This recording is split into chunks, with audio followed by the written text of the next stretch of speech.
감춰진 보물상자를 찾아주신 여러분 반갑습니다.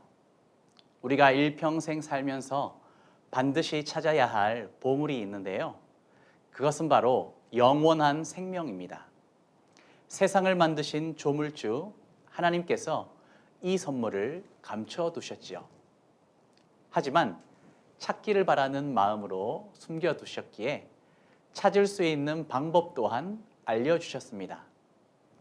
하나님께서는 자신의 생각과 뜻을 기록된 문자로 알려주셨는데요.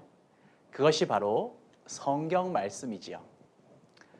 그러므로 본 코너에서는 성경 말씀을 근거로 하여 하나님께서 마련해 주신 영원한 생명을 얻는 방법이 무엇인지를 살펴보고자 합니다.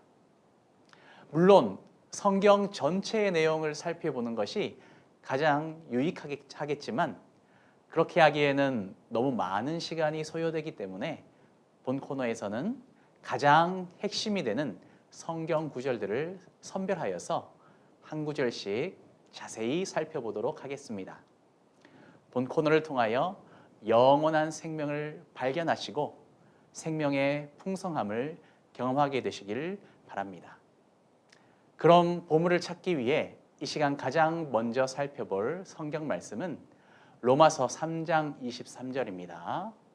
우리 함께 천천히 읽어보겠습니다. 시작. 모든 사람이 죄를 범하였음에 하나님의 영광에 이르지 못하더니. 우리가 영원한 생명이라는 선물을 찾으려면 이것이 왜 선물인지 먼저 그 선물의 가치를 알아야 합니다. 영원한 생명이 우리에게 주시는 선물이라면 이 선물을 받지 않은 상태를 자연스럽게 유추해 볼 수 있겠지요.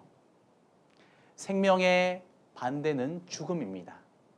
사람은 반드시 죽게 된다는 것을 우리는 경험상 알고 있지요. 그런데 왜 죽게 되는가는 깊이 생각해 보지 않는 경우가 많습니다.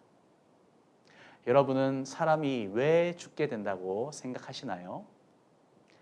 이 모든 것이 우연일까요? 성경은 세상이 우연히 만들어진 것이 아니라 창조주의 계획 가운데 만들어졌다고 말하고 있습니다. 그러면 창조주가 인간을 죽도록 만들었다는 이야기가 되는데 기왕이면 영원히 살 수 있도록 만드는 것이 더 멋지고 완벽한 것 아니겠습니까? 그런데 성경은 사실 우리 인류가 처음에는 영원히 살도록 창조되었음을 말해주고 있습니다. 최초의 사람이었던 아담이 에덴 동산에서 살았을 때 그는 영원히 살 수 있었죠. 그런데 왜 그의 후손인 우리가 죽게 되었는가? 성경은 그 원인을 죄 때문이라고 명료하게 밝히고 있습니다. 성경에 대해 잘 모르는 분도 아담과 하와 그리고 선악과에 관한 이야기는 한 번쯤 들어보셨을 것입니다. 선악을 분별하게 하는 나무가 에덴 동산의 중앙에 있었는데 하나님께서는 그것을 먹지 말라고 명령하셨지요. 이것은 창조주 되신 하나님을 기억하라는 기억의 장치라는 의미가 있습니다. 그러나 첫사람 인류의 대표였던 아담이 이를 어기게 되었고 죄를 범하게 되었습니다. 그 죄가 하나님과의 관계를 깨뜨려 버렸고 이로써 아담과 하와는 에덴 동산에서 쫓겨나고 죽을 수밖에 없는 존재가 되었지요. 아담은 일평생 수고하며 일하여야 먹고 살 수 있는 벌을, 또 하와는 잉태의 고통을 겪게 되었다는 것이 성경의 이야기입니다. 그리고 첫사람 아담의 후손인 인류는 죄를 짓는 본성을 가지고 태어나게 되었죠. 사람들은 일평생을 살면서 수많은 죄를 범하고 살아갑니다. 물론 평생토록 감옥에 안 가고 형사처벌을 받는 일 없이 살아갈 수 있겠지만 성경에서 말하는 마음과 말로 짓는 그러한 죄, 또 하나님을 하나님으로 인정하지 않는 죄를 피해갈 수는 없겠지요. 그래서 정의와 선 그 자체이신 하나님 앞에 아무도 살아남을 수 없게 된 것입니다. 이렇게 성경은 죽음이 죄로부터 왔다고 말해줍니다. 오늘 함께 보신 로마서 3장 23절은요.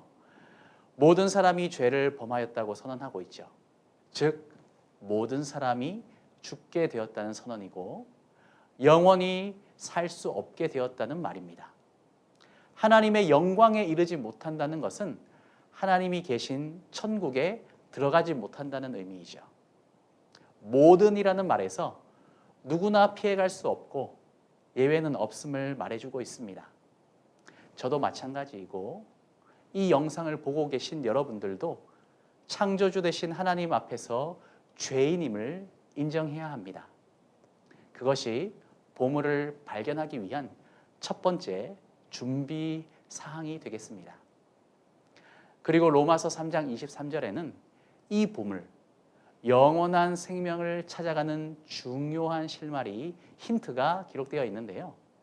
이 구절을 반대로 뒤집어서 생각해 보면 깨닫게 되는 것입니다. 만일 인류가 죄 문제를 해결하게 된다면, 죄가 없어진다면 하나님의 영광에 이룰 수 있게 된다는 결론이 나오게 되죠. 자, 그러면 오늘 함께 본 로마서 3장 23절의 내용을 이렇게 간단히 요약해 볼 수 있겠습니다. 모든 사람은 죄인이다. 나도 죄인이다. 죄를 범하면 하나님의 영광에 이를 수 없다. 그러나 죄를 해결한다면 하나님의 영광에 이를 수 있게 된다. 죄인인 나도 죄 문제를 해결받으면 하나님의 영광에 이를 수 있고 영원한 생명을 얻을 수 있다.